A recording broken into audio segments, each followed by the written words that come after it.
Hello everyone. स्वागत है आपका अभी क्लासेस में। और आज मैं आपको पढ़ाने वाला हूँ भारत में राष्ट्रवाद का उदय। 10वीं के हिस्ट्री के लिए ये एक बहुत ही महत्वपूर्ण चैप्टर है और इस चैप्टर में हम बहुत सारी बातों को समझते हैं और इस चैप्टर की मदद से परीक्षाओं में तरह तरह के सवाल भी पूछे जाते हैं। चैप्टर की शुरुआत प्रथम विश्व युद्ध से होता है और फिर कहानी जो है वो महात्मा गांधी की तरफ मुड़ जाती है। महात्मा गांधी द्वारा किए गए सभी आंदोलन जैसे कि सत्याग्रह आंदोलन, चाहे वो चंपारण का हो, खेड़ा का हो, अहमदाबाद का हो, रॉलेट एक्ट हो, जालियांवाला बाग हत्याकांड हो या फिर सत्याग्रह को वापस लेने की कहानी, और उसके बाद महात्मा गांधी ने असहयोग आंदोलन और फिर सविनय अवज्ञा आंदोलन की जो शुरुआत करी है, उन सभी कहानी को इस चैप्टर में पूरे विस्तार से समझाया गया है। और आंदोलन में किस किस तरह की घटनाएं हुई थी वह सारी बातें इस पूरे चैप्टर में डिटेल से दी गई है।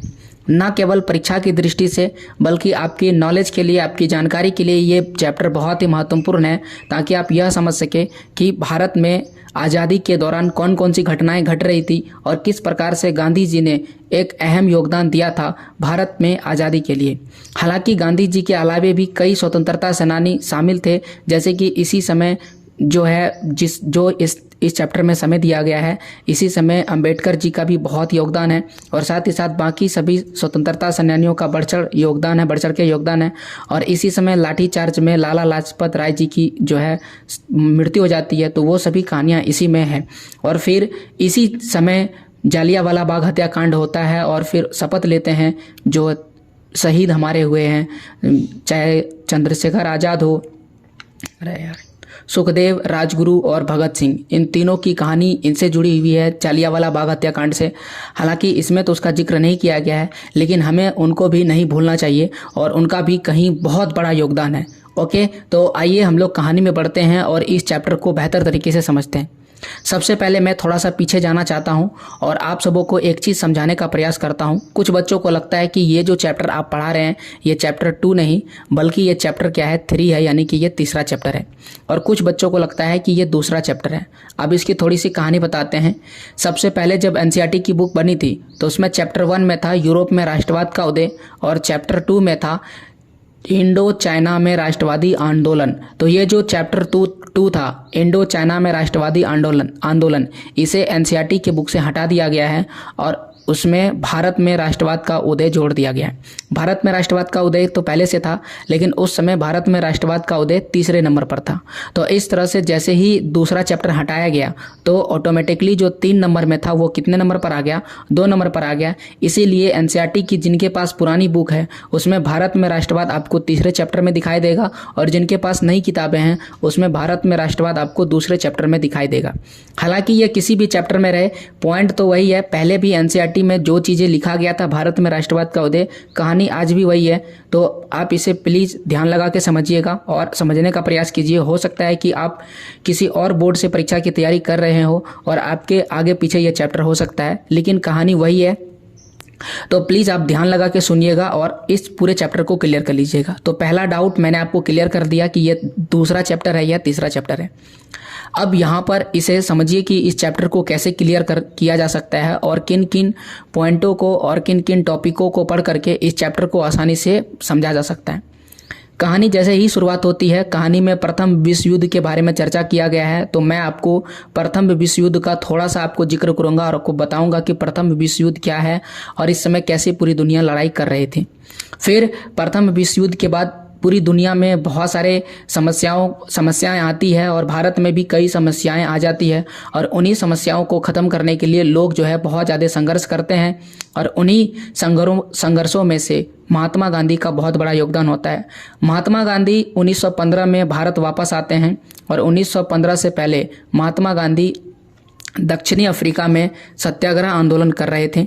तो सत्याग्रह जो है एक बहुत ही अहम मुद्दा और बहुत ही महत्वपूर्ण हथियार है महात्मा गांधी के लिए। और महात्मा गांधी सत्याग्रह के रास्ते पे चलकर कई जो है संघर्षों को, कई जो है कठिनाइयों को ख़त्म कर देते हैं, जिससे लोगों को सत्याग्रह पर बहुत ज़्यादा विश्वास होने लगता है और यहाँ तक कि महात्मा गांधी पर लोगों को बहुत ज़्यादा विश्वास होने लगता है।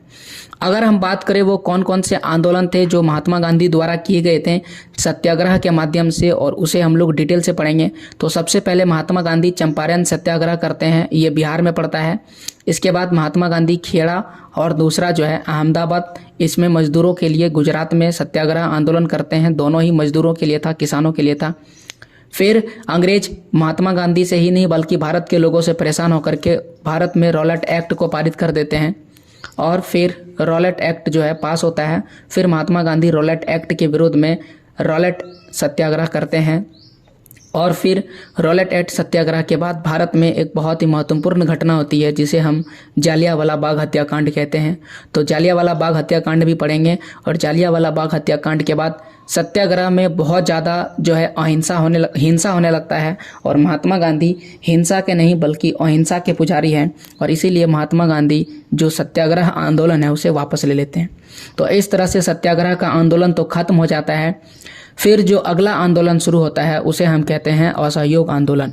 असहयोग आंदोलन कई क्षेत्रों में बढ़ चढ़ करके फैलता है, शहरों में भी फैलता है, ग्रामीण क्षेत्रों में फैलता है। ग्रामीण क्षेत्रों में दो टॉपिक पढ़ेंगे, गिरमिटिया मजदूर और बेगार। इन्हें बहुत ज़्यादा समस्याओं का सामना करना पड़ता है। बागानों में भी असहयोग आंदोलन देखा जाता है और फिर इन सभी के बाद एक और कांड हो जाता है जिसे हम कहते हैं चोरी चौरा कांड। ये जो चोरी चौरा कांड है यहाँ पर फिर से हो जाता है हिंसा। और बार बार याद रखिएगा आप, महात्मा गांधी हिंसा के नहीं बल्कि अहिंसा के पुजारी है और अहिंसा का मतलब होता है शांति से काम लेना, मारपीट नहीं करना, जबकि हिंसा का मतलब होता है मारपीट करना, लड़ाई झगड़े करना। और महात्मा गांधी बिल्कुल भी लड़ाई झगड़े के मूड में नहीं थे और इसीलिए फिर से महात्मा गांधी असहयोग आंदोलन को वापस ले लेते हैं। लेकिन कहानी यहाँ खत्म नहीं होती है। असहयोग आंदोलन के बाद भारत में सविनय अवज्ञा आंदोलन की शुरुआत होती है और फिर सविनय अवज्ञा आंदोलन से भी अंग्रेज नहीं मानते हैं और फिर महात्मा गांधी 1945 में भारत छोड़ो आंदोलन की शुरुआत करते हैं और फिर हम 1947 में जाकर के आज़ाद हो जाते हैं। ये पूरी कहानी है भारत की आज़ादी की, लेकिन यहाँ पर हम लोग इन्हीं सब चीज़ों के बारे में बात करेंगे जो इस किताब में दिया गया है। आइए कहानी की शुरुआत करते हैं। और कहानी की शुरुआत में सबसे पहले भारत में राष्ट्रवाद जो है, ये राष्ट्रवाद क्या होता है पहले इसकी थोड़ी सी हम लोग चर्चा कर लेते हैं और इतिहास को थोड़ा दोहराते हैं। भारत का अगर आप इतिहास देखेंगे तो भारत का इतिहास, भारतीय इतिहास का रूप बहुत ही क्या है, बड़ा है, बहुत विस्तार है। इसे एक लाइन में समझा नहीं सकता है। अंग्रेजी शासन के पहले भारत एक बड़ी शक्तिशाली और विकसित देश था। हम सभी जानते हैं कि भारत एक सोने की चिड़िया थी और ये बात आप कई बार सुने होंगे कि भारत में कोई किसी भी संसाधन की कमी नहीं थी। लेकिन जब अंग्रेज आया तो अंग्रेजों ने लूटना शुरू किया और अंग्रेजी शासन ने हमें पूरी तरह से बर्बाद करके रख दिया। इतना बर्बाद किया कि आज तक हम केवल विकासशील देश की श्रेणी में आते हैं। तो अंग्रेजी शासन से पहले हम एक बहुत ही बड़ी शक्तिशाली देश थे, बहुत ही विकसित देश थे और यह वह समय था जब भारत पर गुप्त साम्राज्य था, दिल्ली सल्तनत था, आदि शासक जो है यहाँ पर शासन करते थे। ब्रिटिश सरकार आती है और ईस्ट इंडिया कंपनी की स्थापना करती है। ईस्ट इंडिया कंपनी जो है वो 1600 के आसपास आता है, 1600 में आता है ईस्ट इंडिया कंपनी और अंग्रेज जो है ईस्ट इंडिया कंपनी बनकर आते हैं और धीरे धीरे वो अपनी आर्मी को क्या करने लगती है, बढ़ाने लगती है। शुरू में ईस्ट इंडिया कंपनी व्यापार के उद्देश्य से आया था। व्यापार का मतलब होता है खरीद बिक्री करने के लिए। यहाँ से वो संसाधन को खरीदते थे, मुख्य रूप से मसालों को खरीदते थे। मसाले जानते हैं हम लोग, जो मसाले हम लोग यूज करते हैं उन्हें खरीदते थे और फिर उन्हें क्या करते थे, व्यापार करते थे। कहाँ पर? यूरोप में। तो यूरोप के बाज़ारों में मसालों को बेच करके वो बहुत ज़्यादा आमदनी कमा रहे थे। धीरे धीरे वो कपास का भी व्यापार करने लगे थे क्योंकि कपास यहाँ का उच्चतम किस्म का कपास होता था और ईस्ट इंडिया कंपनी जो है यही सारी व्यापार कर रही थी। लेकिन धीरे धीरे वो यहाँ पर क्या करने लगे थे, वो अपनी आर्मी को बढ़ाने लगे और आर्मी बढ़ाने के लालच में उनको ये लगा कि अब धीरे धीरे यहाँ पर हमें अपना कब्जा जमा लेना चाहिए। ये उनकी उपनिवेश नीति है। उपनिवेश का मतलब क्या होता है? उपनिवेश का मतलब होता है दूसरे को गुलाम बनाना। तो ब्रिटेन ने क्या किया, हमें अपना गुलाम बना लिया, यानी कि हमें अपना कॉलोनी बना दिया, उपनिवेश बना दिया। इसके कारण 1757 में प्लासी का युद्ध होता है और अंग्रेजों ने बंगाल पर क्या कर लिया, कब्जा कर लिया। 1757 में बंगाल का एक नवाब होता है और बंगाल के नवाब और अंग्रेजों के बीच युद्ध होता है और अंग्रेज क्या करते हैं, बंगाल के नवाब को हरा देते हैं।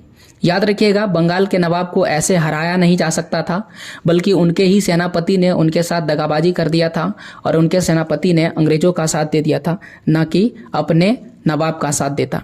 तो जो सेनापति था उन्होंने अंग्रेज का साथ दिया था, ना कि अपने नवाब का, और इसके चलते अंग्रेज क्या हुए थे, जीत गए थे। हालांकि बाद में उस सेनापति को भी कई समस्याओं का सामना करना पड़ा था, परंतु उन्होंने ऐसा करने से बिल्कुल नहीं हिचकिचाए और अंग्रेजों का साथ दिए। ये पहला धोखेबाजी था। याद रखिएगा, इतिहास में जितना भी युद्ध हुआ है, हर युद्ध को भारत जो है ऐसे नहीं आ रहा है, कमजोरी से नहीं, कोई ना कोई था घर का बेदी जो दुश्मन का साथ दिया था, और दुश्मन के साथ मिलने से ही हम क्या हो गए थे, कमज़ोर हो गए थे और हम बार बार युद्ध हार जाते थे। वैसे कोई भी ऐसा योद्धा नहीं था जो भारत को हरा सकता था। यहाँ पर भी कहानी वही हुई, घर का ही भेदी क्या कर दिया था, इस घर लंका ढाए, कहावत होता है ना, घर का भेदी लंका ढाए, तो उन्होंने घर का भेद बता दिया और ये हार गए। 1757 का जो कहानी है ये बहुत ही इतिहास में बहुत लंबा कहानी है, हालांकि ये हमें यहाँ नहीं पढ़ना है। 1757 की कहानी पर एक वीडियो पहले से ही अवेलेबल है, और क्लास 8 का हिस्ट्री एनसीईआरटी सॉल्यूशंस जो मैं अपलोड कर रहा हूँ उसे ज़रूर देखिएगा। वहाँ पर आपको 1757 की कहानी डिटेल में देखने को मिलेगी, और 1757 के बाद किस प्रकार से मुंबई और दक्कन के पठारों में अंग्रेजों ने कब्जा किया था वो सारा आपको वहां पर देखने को मिलेगा। बंगाल के नवाब और अंग्रेज कौन थे और किनके बीच में युद्ध हुआ था, ये सारी कहानी वहां पर डिटेल में हम एक्सप्लेन करेंगे एनसीईआरटी सॉल्यूशन में। तो प्लीज़ आप उन सभी वीडियोज़ को भी जरूर देखिएगा डिटेल एक्सप्लेनेशन के लिए। हालांकि उन सभी युद्धों का इस चैप्टर से कोई लेना देना नहीं है, वहाँ से सवाल बिल्कुल भी नहीं पूछते हैं। केवल जानकारी के लिए आपको थोड़ा सा इतिहास बता रहे हैं कि किस प्रकार से भारत में अंग्रेज आए और ब्रिटिश राज क्या हो गया, स्थापित हो गया। ब्रिटिश राज स्थापित होने का मतलब यहाँ पर अंग्रेजी शासन जो है चलने लगा। परंतु आज भारत क्या है, एक स्वतंत्र राष्ट्र है, आज हम आज़ाद हैं। तो कैसे हम आज़ाद हुए, इस अध्याय में हम वही कहानी पढ़ेंगे। हम 1922 के दशक से आगे भारत में स्वतंत्रता आंदोलन के समय क्या, कब और किस प्रकार से हुआ था, इस पर चर्चा करेंगे, और यही इस अध्याय का पूरा मुख्य लक्ष्य है। अब आपको समझ में आ गया होगा कि इस चैप्टर में हम लोग क्या क्या पढ़ने वाले हैं और क्या कहानियां हैं। शुरुआत करते हैं। जैसे ही आप अपना किताब खोलिएगा तो किताब में ही प्रथम विश्व युद्ध लिखा गया है और खिलाफत आंदोलन का जिक्र किया गया है, और असहयोग, खिलाफत और असहयोग आंदोलन। तो ये सारी चीज़ें क्या है, इसके पहले हम लोग यह समझते हैं कि प्रथम विश्व युद्ध क्या है। देखिए, प्रथम विश्व युद्ध का मतलब होता है पूरी दुनिया पहली बार जब लड़ाई करने लगा था उसे हम प्रथम विश्व युद्ध कहते हैं। इसे हम लोग WW1 भी कहते हैं, वर्ल्ड वार 1। ठीक है, फर्स्ट वर्ल्ड वार, अंग्रेजी में आप या हिंदी में कहीं भी पढ़े होंगे। तो प्रथम विश्व युद्ध कब हुआ, 1914 में शुरू होता है, और लोगों को लगता है कि यह विश्व युद्ध बहुत ही जल्द खत्म हो जाता है, लेकिन यह जल्दी खत्म नहीं होता है। 1918 तक, लगभग 4 सालों तक यह युद्ध चलता है। इस समय भारत पर अंग्रेजों का शासन था, 1914 का समय है, और हमें आज़ादी कब मिली है, हमें आज़ादी मिली है 1947 को। तो 1914 में हम अभी अंग्रेजों के गुलाम हैं, यानी अंग्रेज जो कहेंगे हमें वो करना पड़ेगा। चूंकि हम अंग्रेजों के गुलाम थे, जिससे क्या हुआ, अंग्रेजों की रक्षा व्यय, अंग्रेजों के रक्षा व्यय का मतलब होता है अंग्रेजों रक्षा करने के लिए जो व्यय है, खर्च जो है वो क्या हो गया, बढ़ गया। रक्षा करने के लिए आर्मी के लिए बंदूकें चाहिए, क्योंकि युद्ध हो रहा है, बंदूकें चाहिए, वर्दी चाहिए, खाना चाहिए, ये सारी चीज़ें चाहिए। तो खर्चों में भारी क्या हो गया, इजाफा हो गया। किसका, अंग्रेज का। हमारा कुछ नहीं हुआ, अंग्रेजों के खर्चे बढ़ चुके हैं। अब चूंकि अंग्रेजों के खर्चे बढ़ चुके हैं तो इसकी भरपाई करनी पड़ेगी। तो भरपाई करने के लिए उन्होंने क्या लिया, कर्ज ले लिए। कर्ज लिए गए, और हमारे जो कर थे, टैक्स जो था, हमसे जो टैक्स लिया जाता था, उन टैक्सों में भी वृद्धि कर दिया गया। बहुत ज़्यादा टैक्स को बढ़ा दिया गया। सीमा शुल्क जो था उसे भी बढ़ाया गया, और आयकर जो है वो प्रारंभ कर दिया गया, यानी टैक्स लेना जो था वो बढ़ा दिया। इनकम टैक्स, आयकर, ठीक है, आय में कर लिया जाने लगा। यही इनकम टैक्स जो है शुरुआत हो गया। इनकम टैक्स आप लोग सुनते हैं ना, इनकम टैक्स आ रहा है, तो इसकी शुरुआत यहीं से हुई है। यानी इस समय अब आयकर जो है वो प्रारंभ हो गया। इससे क्या हुआ, इससे भारतीय जो थे वो बहुत सारी समस्याओं का सामना करना पड़ा, यानी भारतीयों के पास बहुत ज़्यादा समस्याएं आ गई। अब वो समस्याएं क्या थी जो उनके सामने आ रहा था। सबसे पहले तो ये समझिए, जैसा कि बोल चुके हैं कि 1914 में युद्ध प्रारंभ हुआ था। युद्ध प्रारंभ होने से पहले ही, यानी कि 1913 से 1918 के बीच कीमत जो भी चीज़ थी वो दोगुनी हो चुकी थी। कीमत दोगुनी होने का मतलब ये क्या हुआ कि मान लेते हैं कि उस समय 8 रुपये kg अगर गेहूँ मिल रहा था फॉर एग्जाम्पल के लिए, तो डबल हो गया होगा। कितना हो गया होगा, 16 रुपये kg हो गया होगा, 16 रुपये पर kg। तो आपको समझ में आ गया कि जो गेहूं पहले 8 रुपये में मिल रहा था, अब वो कितना में मिल रहा है, 16 रुपये मिल रहा है। तो कीमत क्या हो गया, दोगुना। हालांकि अगर आप इतिहास देखिएगा तो मेरे ख्याल से 1913-14 में इससे भी कम कीमत में गेहूं मिलता होगा। तो कीमत तो पहले दोगुना हो गया। इसके अलावा बहुत सारी समस्याएं हुई, लेकिन उससे पहले मैं आपको थोड़ी सी चीज़ ये बताना चाह रहा हूँ कि ये जो प्रथम विश्व युद्ध है ये किनके बीच में हुआ था। ये तो याद रखिएगा पूरी दुनिया के बीच में लड़ाया जा रहा था, लेकिन दो ऐसी शक्तियाँ थी जो आपस में भिड़ गई थी। Italy, Austria, Germany, Ottoman empire, Bulgaria, Serbia, Russia, France, Britain, ये कुछ ऐसे शक्तियाँ थी जो आपस में पहले जुड़ रहा था। पहले ये लोग क्या कर रहे थे, संधि बना रहे थे। ये क्या कर रहे थे, संधि। ये संधि क्या होता है, संधि का मतलब ये होता है कि मान लेते हैं कि इटली और ये जर्मनी, इन दोनों में दोस्ती हो गया, यानी कि इन दोनों में संधि हो गया। अब इटली क्या कहेगा, इटली कहेगा कि अगर कोई हम पर हमला करेगा तो जर्मनी क्या करेगा, इसका साथ देगा। जर्मनी का कहना है कि अगर तुम इटली पर हमला किए तो इसका मतलब तुम हम पर हमला किए। ऐसे दोस्त के साथ आप कहते हैं ना कि अगर तुम उसको मारे तो समझो हमको मारे हो। वैसे ये दुनिया में उस समय हो रहा था। इटली बोला कि अगर, जर्मनी बोला कि, जर्मनी और इटली चूंकि दोस्त है तो जर्मनी ये कह रहा है कि अगर कोई इटली पर हमला किया तो समझेंगे तुम हम पर हमला किया है और हम तुम पर भी हमला कर देंगे। तो इस प्रकार से ये सभी संधियां बनाया जा रहा था। तो आप देख सकते हैं किनके बीच में संधि हुआ, और यहाँ पर पूरा डेट लिखा हुआ है। जैसे इटली और जर्मनी के बीच में 1882 में संधि हुआ था। इटली और ऑस्ट्रिया हंगरी के बीच में 1882 में ही हुआ था। ऑस्ट्रिया हंगरी और जर्मनी के बीच में 1879 में हुआ था। तो इस प्रकार से आपस में ये संधि बना लिए थे। और इधर भी आप देख सकते हैं रसिया यानी रूस और फ्रांस के बीच में 1894 में संधि हुआ था। रूस और ब्रिटेन के बीच में 1907 में संधि हुआ था। और फ्रांस और ब्रिटेन के बीच में 1904 में संधि हुआ था। जैसे जैसे ग्रुप बनता जा रहा था, लोगों का पावर बढ़ता जा रहा था, और अब पावर बढ़ने से लोग को लग रहा था कि एक बार हो जाए आजमाइश कि कौन ज़्यादा ताकतवर है और कौन कम ताकतवर है। और इसी के बीच में एक राजकुमार की हत्या हो जाती है, और उस हत्या के बाद पूरी दुनिया में युद्ध का शुरुआत हो जाता है। और इस तरह से दुनिया जो है दो गुटों में बट जाता है। एक को हम कहते हैं एक्सिस पावर और दूसरे को कहते हैं एलाइज पावर। एक्सिस पावर में आता है इटली, जर्मनी और जापान, ठीक है। और एलाइज पावर में आता है यूनाइटेड स्टेट, यानी कि इसे हम अमेरिका कहेंगे, अमेरिका। और एलाइज पावर में ग्रेट ब्रिटेन, जिसको ब्रिटेन कहेंगे, और हम इसी के गुलाम हैं। देख सकते हैं कि ब्रिटेन जो है पूरी तरह से युद्ध में है, तो हम लोग को भी युद्ध में जाना पड़ेगा। और फ्रांस आता है। आइए अब हम लोग यह समझने का प्रयास करते हैं कि दोनों ही शक्तियों में से सबसे ज़्यादा पावरफुल कौन था। देखिए, आपको एलाइज बताए थे, एलाइज को हम हिंदी में कहते हैं मित्र राष्ट्र, और दूसरा बताएं आपको सेंट्रल पावर। सेंट्रल पावर को हम लोग कहते हैं केंद्रीय शक्ति, ठीक है। और केंद्रीय शक्ति में आप देख सकते हैं कौन कौन से देश आ रहे हैं। जो ऑरेंज रंग में आपको दिख रहा है, ये दिख रहा है, ये केंद्रीय शक्ति है। देख सकते हैं कितना छोटा भाग है केंद्रीय शक्ति का। और मित्र राष्ट्र की अगर बात करें तो हरे रंगों में दिख रहा है ये सभी मित्र राष्ट्र में, जिसमें यहाँ पर देख सकते हैं ये अमेरिका है, और यहाँ पर आप देख सकते हैं ये रूस है, जिसमें दुनिया के बड़े बड़े देश शामिल हैं। और यहाँ पर आप देख सकते हैं ब्रिटेन है, ये ब्रिटेन है। और अब ब्रिटेन चूंकि इसमें है मित्र राष्ट्र में, तो भारत भी आप देख सकते हैं उस समय किसमें था, उसी में शामिल था। ना चाहते हुए भी ये शामिल होना पड़ा था। प्रथम विश्व युद्ध का एग्जैक्ट डेट 28 जुलाई 1914 में शुरू होता है और 11 नवंबर 1918 में जाकर के खत्म हो जाता है संधि के साथ। संधि का मतलब होता है समझौता होता है।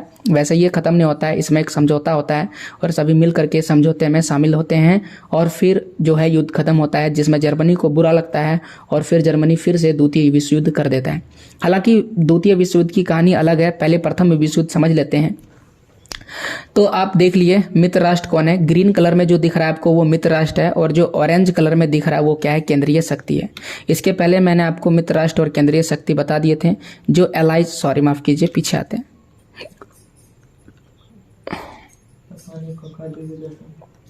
यहाँ पर भी मैं आपके लिए हिंदी लिख देता हूँ। ये जो आपको दिख रहा है इसे हम बोलेंगे मित्र राष्ट्र, और ये जो आपको दिख रहा है इसे हम ध्रुवीय शक्ति कहते हैं या तो केंद्रीय शक्ति कहते हैं। या तो हम ध्रुवीय शक्ति कहते हैं या तो हम केंद्रीय शक्ति कहते हैं, याद रखिएगा, ठीक है, क्योंकि एक्सिस का मतलब ध्रुव होता है। तो इस तरह आप देख सकते हैं कि ये सभी केंद्रीय शक्ति में आ रहा है और ये किस में आ रहा है, मित्र राष्ट्र में। हिंदी में मैं आपको बता दिया हूँ, कंफ्यूज मत कीजिएगा कि सर आप हिंदी नहीं लिख रहे हैं। ओके, तो ये समझ में आ गया होगा। और इस इमेज की मदद से आप यह समझ सकते हैं कि जो ऑरेंज रंगों में जो भी देश है जिसमें जर्मनी भी आ रहा है वो बहुत ज़्यादा कमज़ोर है और वो क्या लग सकता है, हार जाएगा, क्योंकि इसकी संख्या ही क्या है, कम है। और एक्चुअल में यही हुआ था, ये ऑरेंज कलर वाले देश ही बार बार हारे थे, दोनों ही बार युद्ध हुआ था और दोनों ही बार ये दोनों हार गए थे। और इस प्रकार से दुनिया में 2 विश्व युद्ध की हार जाने के बाद ये सभी पूरी तरह से कमज़ोर हो गए थे, लेकिन बाद में ये पूरी तरह से तरक्की करते हैं। और आज अगर आप जर्मनी जाइएगा तो वो आपको विकसित देश में नजर आएंगे। प्रथम विश्व युद्ध खत्म हो गया, आपको समझ में आ गया प्रथम विश्व युद्ध में क्या कहानियां चल रही थी। लेकिन प्रथम विश्व युद्ध के समय दुनिया में क्या हो रहा था ये समझिए। सबसे पहले तो मैंने आपको यह बताया कि कीमत जो भी था वो दोगुना हो गया था। गांव की अगर आप बात कीजिएगा, जैसे भारत के गांव में अगर आप आते हैं, उसी समय जिस समय युद्ध चल रहा था, यहाँ पर जबरदस्ती जबरन भर्ती हो रहा था। जबरन भर्ती का मतलब होता है कि यहाँ पर देखिए, जबरन भर्ती जो नया शब्द है इसका अर्थ लिखा हुआ है कि इस प्रक्रिया में अंग्रेज क्या करते थे, भारत के लोगों को जबरदस्ती सेना में भर्ती कर लेते थे। जो सेना के लायक नहीं है उसे भी सेना में भर्ती कर रहे थे, क्योंकि प्रथम विश्व युद्ध में बहुत सारे सिपाहियों की जरूरत थी। पूरी दुनिया में युद्ध हो रहा था और उसे वह युद्ध जीतना था, और जीतने के लिए वो ज़्यादा से ज़्यादा सैनिक चाहते थे, इसीलिए यहाँ पर ज़बरदस्ती यानी जबरन भर्ती चल रहा था। यह वही समय था जब फसल भी क्या हो गई थी, बर्बाद हो चुकी थी। पहले तो ये समझिए, जितना भी जबरन भर्ती हो रहा है, जबरन, आप बताइए सेना में कौन जाता है, बूढ़ा पुराना नहीं जाता है, बल्कि कौन जाता है, जवान जाता है। तो जितना भी जवान था वो सभी कहाँ जा रहा है, सेना में जा रहा है। तो बचा कौन, बूढ़े, बच्चे और औरतें। और अब फसल भी क्या हो चुका है, बर्बाद हो चुका है। अगर फसल बर्बाद हो चुका है तो टैक्स भी नहीं दे पाएगा, जबकि आप देख चुके हैं टैक्स क्या हो चुका है, पूरी तरह से डबल हो चुका है। टैक्स भी दोगुना हो गया, कीमत भी दोगुना हो चुका है। आय टैक्स, आयकर भी लगा दिया है, आय पर कर लगा दिया गया है, और ज़बरदस्ती सेना में भी ले जाया जा रहा है। 1918 से 1919 में फसल बर्बाद हो गया था। 1920 से लेकर के 1921 में फसल बर्बाद हो गया। अब जिससे खाने की सामग्री में भारी कमी आ गई थी, और उसी समय एक महामारी फैल गई थी जिसे हम कहते हैं फ्लू महामारी। अब ये फ्लू महामारी क्या होता है, ये एक ऐसी बीमारी होती है, जैसे अभी कोरोना वायरस चल रहा था तो वैसे ही उस समय ये फ्लू बीमारी थी। सांस लेने से फैलने वाली ये एक बीमारी है, और इस बीमारी से बहुत सारे लोग मर रहे थे। तो चारों तरह से लोगों के सामने समस्याएं ही समस्याएं थी। पूरी दुनिया में अनाज की कमी से अकाल पड़ रहा था और महामारी फैल रहा था। तो इस अकाल के चलते, अनाज की कमी के चलते और महामारी, जैसे कि यहाँ पर फ्लू महामारी एक एग्जाम्पल के लिए बताएं, इसके चलते बहुत सारे लोग मारे गए। लगभग 120 से लेकर के 130 लाख लोग मारे गए। अब मरने से क्या हो रहा था, लोगों के सामने बहुत सारे समस्याएं सामने आ रही थी। क्योंकि अगर आपके सामने ही किसी की डेथ हो जाती है तो जो लोग हैं ना, वो खुद को असहाय समझने लगते हैं। ये 2021 की जनगणना के मुताबिक है। लोगों को यह उम्मीद अब लगने लगा था कि जैसे ही प्रथम विश्व युद्ध खत्म होगा, यानी कि जैसे ही युद्ध खत्म होगा उसके बाद उनकी मुसीबतें क्या हो जाएगी, कम हो जाएगी। लेकिन ऐसा कुछ भी नहीं हुआ। उनको लगने लगा था युद्ध खत्म होते ही सारी समस्याएं खत्म हो जाएगी, तो चलो युद्ध भर हम लोग क्या कर लेते हैं, झेल लेते हैं। जैसे हमारे बीच में कोरोना महामारी आई थी तो हम लोग को लग रहा था कि ये 2019 तक चलेगा और हम इसे क्या कर लेंगे, झेल लेंगे। 2020 तक चलेगा, हम इसे झेल लेंगे। लेकिन 2021 में भी कई समस्याएं आ गई और यहाँ तक कि लोगों को लगने लगा था कि 2022 भी हम लोग का बर्बाद हो जाएगा। तो इस तरह से हम क्या देखते हैं कि एक समस्याएं जब आती है तो वो कई सालों तक रहती है। उसी प्रकार से यहाँ पर भी हो रहा था कि जब लोगों को लगने लगा कि युद्ध आया तो ख़त्म हो जाएगा, लेकिन ये देखें ना, 1914 में शुरू होता है और 1918 तक युद्ध चलता है। 4 साल तक खींचा जाता है। युद्ध इतना लंबा हो जाता है कि सारे संसाधनों की कमी हो जाती है, पैसों की कमी हो जाती है, सेना बहुत सारे मर जाते हैं, बहुत सारे जवान जो है ख़त्म हो जाते हैं और फसल भी बर्बाद हो जाती है। तो लोग अकाल, महामारी और कई कारणों से मर जाते हैं। और अब फिर आते हैं महात्मा गांधी पर कहानी पर। तो आप देख लिए भारत में कौन कौन सी समस्याएं चल रही थी। महात्मा गांधी आते हैं और महात्मा गांधी सत्याग्रह के विचार को लेकर आते हैं। महात्मा गांधी इससे पहले दक्षिण अफ्रीका में, अगर आप दक्षिण अफ्रीका की कहानी पढ़िएगा इतिहास की, तो आप देखिएगा दक्षिण अफ्रीका में महात्मा गांधी का भी एक बड़ा योगदान है। दक्षिण अफ्रीका में आज भी आपको कई जगहों पर गांधी जी के पुतले देखने को मिलेंगे। इनका कारण यही है कि महात्मा गांधी वहाँ पर सत्याग्रह के विचार को लेकर आए थे और लोगों को बहुत ज़्यादा पसंद आया था और सत्याग्रह के विचार के चलते वहाँ पर भी आज़ादी मिल गई थी। वहाँ पर क्या हो रहा था, वहाँ पर हो रहा था रंगभेद। अच्छा, ये एक बहुत ही महत्वपूर्ण बात है कि मैंने अपने चैनल पर एक वीडियो अपलोड किया है, ठीक है, महात्मा गांधी और महात्मा गांधी से जुड़े हुए आंदोलन, जो न केवल क्लास 10th के लिए बल्कि 12th के लिए भी एक बहुत ही महत्वपूर्ण वीडियो है। तो अगर आप महात्मा गांधी से जुड़े हुए सभी आंदोलन को एक बार में फ्रेश से रिवाइज करना चाहते हैं तो उस वीडियो को जरूर देखिएगा, महात्मा गांधी और सत्याग्रह। महात्मा गांधी और सत्याग्रह अभी क्लासेस ये लिख के सर्च कीजिएगा, मेरा वीडियो आ जाएगा। आप इसी तरह का थंबनेल देखिएगा और उसे ही क्लिक करके वीडियो देख लीजिएगा। इसमें महात्मा गांधी से जुड़े हुए सभी आंदोलन एकदम टॉपिक बाय टॉपिक क्लियर किए हैं, ताकि परीक्षा के पहले जरा सा रिवाइज करते ही महात्मा गांधी से जुड़े हुए सभी आंदोलन कवर अप हो जाएंगे और आपकी परीक्षा बहुत ही बेहतर जाएगी। तो इस वीडियो को एक बार जरूर देखिएगा। तो महात्मा गांधी जब आते हैं, महात्मा गांधी के आंदोलन का शुरुआत कब होता है? साल 1917 से 1918। ये यहाँ पर एकदम एक आता है ना इन्फोग्राफ बना हुआ है, इन्फॉर्मेशन वाला ग्राफ बना हुआ है। एक नज़र में महात्मा गांधी से जुड़े हुए सारे मुद्दे आपको समझ में आ जाएंगे। सबसे पहले महात्मा गांधी कब से कब आंदोलन करते हैं? महात्मा गांधी आते हैं तो 1915 में, लेकिन 1915 में वो आंदोलन नहीं करते हैं। 1917 से आंदोलन करते हैं और आंदोलन करते हैं 1918 तक। ये कौन सा था? सत्याग्रह वाला। मुद्दा क्या था? मुद्दा किसानों के लिए था और दूसरा था मजदूरों के दमन का विरोध करने के लिए। किसानों का भी दमन हो रहा था और मजदूरों का भी दमन हो रहा था। दमन का मतलब होता है उन्हें परेशान करना, ज़्यादा टैक्स वगैरह लेना, हालात जबरन नील की खेती करवाना। नील की खेती करवाया जा रहा था। जबरन का मतलब होता है ज़बरदस्ती, और कोई भी किसान नील की खेती करना नहीं चाहते हैं। तो 46 प्रकार के अवैध टैक्स लगा दिए थे। देख सकते हैं 46 प्रकार का टैक्स लगा दिया था। एक एक टैक्स देने में लोगों को मुश्किल होता है और यहाँ पर 46 तरह का टैक्स लिया जा रहा था। गांधी जी ने क्या किया? उनके दखल से आंदोलन को ताकत मिला। इससे पहले भी तो आंदोलन चल रहा था, लेकिन जैसे ही गांधी जी ने दखल दिया, गांधी जी ने दखल देने का मतलब गांधी जी ने किसानों का साथ दिया तो आंदोलन बहुत ज़्यादा तेज हो गया। गांधी जी ने अंग्रेज अधिकारियों से संवाद किया, बात किया। इससे पहले कोई भी व्यक्ति अंग्रेज अधिकारी से बात नहीं कर रहे थे। गांधी जी आए, बोले नहीं हम टैक्स नहीं देंगे, और उन्होंने उससे बात किया। किसानों के बयान दर्ज हुए और कानून की जांच हुई। देखा गया कि क्या सच में ऐसा हो रहा है, तो जांच किया गया और फिर उसमें सुधार किया गया। सत्याग्रह के सुधार, 1 महीने में जांच कमेटी गठित हो गई। सत्याग्रह का पावर देख सकते हैं, 1 महीने में ही जांच कमेटी बैठाई गई। चंपारण एग्रीयन बिल पास हुआ था और 3 कठिया समेत कई अवैध कानून खत्म हो गए थे। 3 कठिया जो कानून था, ऐसे बहुत सारे कानून थे जिसे क्या कर दिए थे, खत्म कर दिए थे। आंदोलन के बड़े नेता क्या केवल महात्मा गांधी ही इसमें आगे थे? जी नहीं। याद रखिएगा, हम बार बार आपको बोल रहे हैं, ऐसा मत समझिएगा कि केवल महात्मा गांधी ने ही हमें आज़ादी दिलाई है। महात्मा गांधी के अलावे उसी समय कई और भी नेता हैं, स्वतंत्रता सेनानी हैं, जिनके सहयोग से हमें आज़ादी मिली है। तो ये आप खुद भी सीखिए और बच्चों को जरूर सिखाइएगा, क्योंकि कई बार बच्चे केवल महात्मा गांधी का ही नाम जिक्र लेते हैं, क्योंकि नोटों में जल्दी मिल जाता है।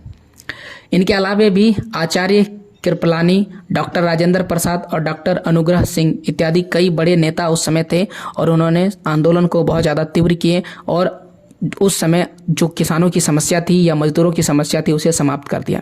लेकिन इतने शॉर्ट में हमें नहीं पढ़ना है, हमें पढ़ना है डिटेल में।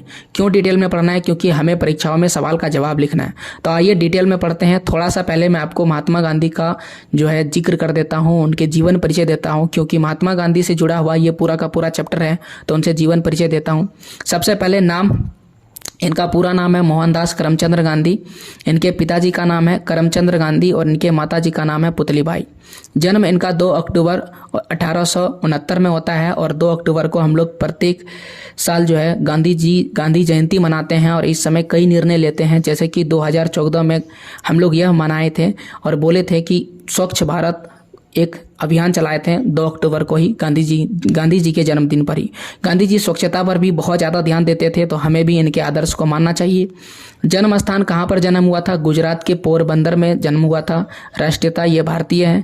शिक्षा बैरिस्टर तक पढ़े हैं। पत्नी कस्तूरबा बाई और कस्तूरबा गांधी, इन्हें हम लोग कहते हैं। संतान की बात करें तो उनके 4 पुत्र थे, हरिलाल, मनीलाल, रामदास, देवदास, और इनकी मृत्यु होती है 30 जनवरी 1948 को। और ये ऐसे ही नहीं मरते बल्कि इनको नाथूराम गोडसे गोली मार देते हैं। तो गोली मारने की कहानी अलग है, लेकिन हाँ, गोली मार देते हैं नाथूराम गोडसे जी। और इनका यहाँ पर आप देख सकते हैं एक चार्ट बना हुआ है और इस चार्ट की मदद से आप समझ सकते हैं इनके सभी फैमिली को। तो देख लिए महात्मा गांधी का जन्म 2 अक्टूबर को होता है। कहाँ पर? पोरबंदर, गुजरात में। यहाँ पर उनके एक बचपन का फोटो है, आप देख सकते हैं। महात्मा गांधी ने जिस विचार को लाया था उस विचार को हम कहते हैं सत्याग्रह। अब ये है क्या, पहले समझिए। जैसे कि कहानी में शुरुआत में बोले थे, महात्मा गांधी सबसे पहले सत्याग्रह कहाँ किए थे? दक्षिण अफ्रीका में किए थे, 1893 से लेकर के 1915। देख लिए, 1893 से 1915। भारत वापस आने से कई साल पहले महात्मा गांधी दक्षिण अफ्रीका में सत्याग्रह आंदोलन कर चुके हैं। तो लिखा है कि उन्होंने जन आंदोलन की एक नई पद्धति यानी कि सत्याग्रह की स्थापना की और इसके साथ ही उन्होंने नस्लवादी शासन का सफलतापूर्वक मुकाबला किया। नस्लवादी सरकार क्या होता है? तो याद रखिएगा, दक्षिण अफ्रीका में चमड़ी के रंग के आधार पर भेदभाव किया जाता था। जो काले लोग होते थे उनको कई स्थानों पर जाने, कई तरह के खाना खाने, कई तरह के कपड़े पहनने, यहाँ तक कि बस में सीट पर बैठने की भी अनुमति नहीं थी, यहाँ तक कि उनके पास टिकट होने पर। और कई ऐसे सवाल है जिसमें फर्स्ट क्लास की टिकट होते हुए भी आप सफ़र नहीं कर सकते थे, आपको हमेशा ही थर्ड क्लास में सफ़र करना पड़ता था। और महात्मा गांधी को भी इन समस्याओं का सामना करना पड़ा और महात्मा गांधी ने वहाँ पर क्या कर दिया था? सत्याग्रह आंदोलन कर दिया था। सत्याग्रह का मतलब होता है, सत्याग्रह के विचार के तहत सत्य की शक्ति और अहिंसा के साथ सत्य की खोज की आवश्यकता पर बल दिया जाता है। यानी हमेशा आपको सच बोलना है और सच की शक्ति को दिखाना है और आपको अहिंसा के साथ चलना है। अहिंसा के साथ का मतलब होता है कि आपको कभी भी मारपीट या लड़ाई नहीं करना है और इसी को हम सत्य की खोज कहते हैं। हमेशा आपको सच का खोज करना है, ये ऐसा नहीं कि आप झूठ का साथ देंगे, सच का खोज करना है और इसी विचार को सत्याग्रह कहा जाता है। अब चूंकि महात्मा गांधी सच्चाई और अहिंसा के पुजारी थे, तो विश्व भर में गांधी जयंती के अवसर पर कब 2 अक्टूबर को अंतर्राष्ट्रीय अहिंसा दिवस का आयोजन किया जाता है। देख लिया, आपको बता चुके हैं पहले ही, ना केवल गांधी जयंती मनाते हैं बल्कि कई और फैसले भी लेते हैं। तो अंतर्राष्ट्रीय अहिंसा दिवस भी मनाते हैं कब? 2 अक्टूबर को। अहिंसा जो है, अहिंसा और अन्य गांधीवादी तरीकों के माध्यम से अगर कोई सामाजिक, आर्थिक और राजनीतिक परिवर्तन लाता है, यानी जिस तरह से गांधी जी अंग्रेजों को भगाए थे उसी तरीका का अपना करके कोई लोग अगर समाज में अच्छे काम करते हैं, आर्थिक रूप से किसी की सहायता करते हैं, राजनीतिक परिवर्तन करते हैं, तो उन्हें गांधी शांति पुरस्कार प्रदान किया जाता है, जो कुछ इस प्रकार से दिखता है। आप देख सकते हैं, यह है गांधी शांति पुरस्कार, जो गांधी जी के योगदान पर ही दिया जाता है। ये सारी बातें मैं आपको इसलिए बता रहा हूँ ताकि आपको ये पता चले कि गांधी जी का योगदान कितना बड़ा था, जिससे कि आज भी हम उनको बड़े ही बढ़ चढ़ करके याद करते हैं और गांधी शांति पुरस्कार भी दिया जाता है। अब महात्मा गांधी दक्षिण अफ्रीका से वापस आते हैं, तो कितने तारीख को आते हैं ये इम्पोर्टेंट है। 9 जनवरी 1915 को दक्षिण अफ्रीका से वो भारत वापस लौटते हैं। तो महात्मा गांधी 9 जनवरी को आ जाते हैं कहाँ पर? भारत 1915 में। देखिए, भारत के विकास में जो प्रवासी लोग हैं, प्रवासी का मतलब होता है वैसे लोग जो भारत के नहीं है, किसी दूसरे देश से आकर के यहाँ बसे हैं, प्रवास किए हैं। और यहाँ तक कि जब कोई मान लेते हैं कि अपने क्षेत्र को छोड़ करके किसी दूसरे क्षेत्र में चल जाते हैं तो उसे भी हम प्रवासी कहते हैं। फॉर एग्जाम्पल के लिए, कोई एक बिहार का व्यक्ति है और उसे बिहार में सही रोजगार नहीं मिल रहा है, तो वो अपने रोजगार की तलाश में मुंबई चल जाता है। तो अगर वो मुंबई चला गया, वहाँ पर रहने लगा, तो वो क्या बन गया? प्रवासी बन गया। तो प्रवासी का मतलब जब कोई अपने स्थान को छोड़ करके दूसरे स्थान पर जाता है तो हम उसे प्रवासी कहते हैं। तो प्रवासी भारतीय समुदाय के योगदान को चिन्हित करता है। चिन्हित करने हेतु प्रतिवर्ष 9 जनवरी को, जिस समय महात्मा गांधी भारत वापस लौटे थे, उसी तारीख को हम लोग मनाते हैं प्रवासी भारतीय दिवस। क्यों मनाते हैं? क्योंकि प्रवासियों का भारत के विकास में बहुत ज़्यादा योगदान है। भारत के विकास में इनके योगदान को चिन्हित करने के लिए, उनको और ज़्यादा प्रोत्साहित करने के लिए हम लोग प्रवासी भारतीय दिवस मनाते हैं। तो आपको समझ में आ गया प्रवासी भारतीय दिवस कब मनाते हैं? 9 जनवरी को। क्यों मनाते हैं? क्योंकि उसी समय महात्मा गांधी दक्षिण अफ्रीका से भारत वापस लौट करके आए थे। महात्मा गांधी वापस आ जाते हैं। महात्मा गांधी का मानना था कि अहिंसा का धर्म सभी भारतीयों को एकजुट कर सकता है। अगर हम अहिंसा का साथ लेंगे तो भारतीय सभी लोगों को एकजुट कर देगा, भारत के सभी लोगों को। याद रखिएगा, ये उस समय की कहानी बता रहे हैं जब भारत में धर्म के आधार पर भी लोग अपने खुद में भेदभाव करते थे और उस समय जाति तो बहुत अहम चरम अवस्था में था, जाति पर बहुत ज़्यादा भेदभाव होते थे। 1917 का समय है। उन्होंने किसानों को नील की खेती की दमनकारी प्रणाली के खिलाफ संघर्ष करने के लिए प्रेरित किया। जैसा कि हम लोग कहानी में पहले ही समझ चुके हैं कि 1917 में वो किसानों के लिए आंदोलन करेंगे और किस खेती के लिए, नील की खेती की दमनकारी प्रणाली। कैसा प्रणाली था? दमनकारी प्रणाली था, और इसी दमनकारी प्रणाली से छुटकारा पाने के लिए उन्होंने आंदोलन किया था। तो सबसे पहला आंदोलन वो करते हैं बिहार के चंपारण में। ये बिहार का चंपारण है कहाँ? तो ये देखिए मैप, और ये आप दिख रहा है आपको भारत का मैप, और यहाँ पर आपको दिख रहा होगा ये काले रंगों में बिहार। और बिहार में ही एक ऐसा एरिया है जिसे हम कहते हैं चंपारण। और इसी चंपारण एक जिला है। बिहार में कई जिला है, उनमें से एक जिला है चंपारण। तो बिहार में चंपारण जिलों में महात्मा गांधी ने किसानों के लिए यह आंदोलन किए। तो सबसे पहला आंदोलन कहाँ पर हुआ? चंपारण में, बिहार के चंपारण में। किस लिए? किसान नील की खेती नहीं करना चाहते थे, और इन्हीं की सहायता के लिए पहला आंदोलन होता है। अब चूंकि पहला तो आंदोलन हो चुका है 1917 में, दूसरा आंदोलन 1917 में ही होता है गुजरात के खेड़ा जिला में। किसानों का समर्थन करने हेतु एक सत्याग्रह आयोजन किया गया। अब यहाँ पर किसानों को किस चीज़ की ज़रूरत थी? तो फसल खराब होने और प्लेग की महामारी से प्रभावित खेड़ा जिला, दोनों याद रखिएगा। प्लेग एक महामारी है, इससे जानवरों में फैलने वाली एक बीमारी है जिससे जानवर जो है बहुत जल्दी से मरने लगते हैं। तो यहाँ पर पहले तो फसल भी खराब हो चुका है और प्लेग की महामारी फैल चुकी है, जिससे खेड़ा जो गुजरात में पड़ने वाला एक जिला है, आप देख सकते हैं ये है गुजरात जिला। यहाँ पर लाल रंगों से गुजरात जिला को दिखाया गया है, और ये है गुजरात का खेड़ा जिला। गुजरात राज्य को दिखाया गया, माफ़ कीजिए, और गुजरात राज्य का ये है खेड़ा जिला। और यहाँ पर क्या होता है, चूंकि फसल भी खराब हो चुका है, जानवर भी मर रहे हैं, तो क्या लगता है टैक्स दे पाएंगे क्या? नहीं, राजस्व वो नहीं दे पाएंगे। राजस्व का भुगतान, राजस्व का मतलब होता है जो उस समय टैक्स लिया जा रहा था वो नहीं कर सकेंगे, या तो उनकी वसूली में कुछ छूट दी जाए या तो उन्हें पूरी तरह से माफ़ कर दिया जाए। इनका ही यही मांग था। ठीक है। फिर 1918 में कपास मिल श्रमिकों के लिए इनके बीच में सत्याग्रह आंदोलन होता है। वह कहाँ पर होता है? अहमदाबाद में होता है। तो इस तरह से 1918 में एक और आंदोलन होता है, अहमदाबाद भी गुजरात में ही है, लेकिन इस बार होता है कपास मिल में काम करने वाले मजदूरों के लिए, क्योंकि मजदूरों से अधिक काम लिया जा रहा था, उनका दमन किया जा रहा था, और साथ ही साथ उनकी मजदूरी भी बहुत ही कम थी। तो ये तीन आंदोलन आप याद रखिएगा, पहला 1917 में, दूसरा भी 1917 में, और तीसरा कब है? 1918 में। अब अंग्रेज पूरी तरह से परेशान हो चुके हैं। अब जब अंग्रेज पूरी तरह से परेशान होंगे तो अंग्रेज कुछ तो कुछ करेंगे। उससे पहले ये समझिए सत्याग्रह के विचार से आप क्या समझते हैं। ये एक महत्वपूर्ण सवाल है। आप चाहें तो कॉपी और पेन ले करके इसे आप यहाँ पर लिख सकते हैं, क्योंकि ये सवाल आपसे पूछा जाएगा कि सत्याग्रह का क्या अर्थ है या सत्याग्रह के विचार से आप क्या समझते हैं। तो इस सवाल का जवाब हम लोग कुछ इस प्रकार से लिखेंगे। सत्याग्रह के विचार में सत्य की शक्ति पर आग्रह किया जाता है। आग्रह का मतलब होता है पूरी तरह से ऐसे जबरदस्ती नहीं, प्यार से उसे पूछना कि हाँ तुम सच बोल रहा है या नहीं, और सत्य की खोज पर जोर दिया जाता है। इसका अर्थ है कि यदि इसका अर्थ यह है कि अगर आपका उद्देश्य सच्चा है, यदि आपका संघर्ष अन्याय के खिलाफ है, तो उत्पीड़क का मतलब जिसको परेशान करना है, से मुकाबला करने के लिए आपको किसी शारीरिक बल की आवश्यकता नहीं है, प्रतिशोध की भावना या आक्रामकता नहीं दिखाना है, इसका सहारा लिए बिना केवल अहिंसा के सहारे अपने संघर्ष में सफल हो सकते हैं।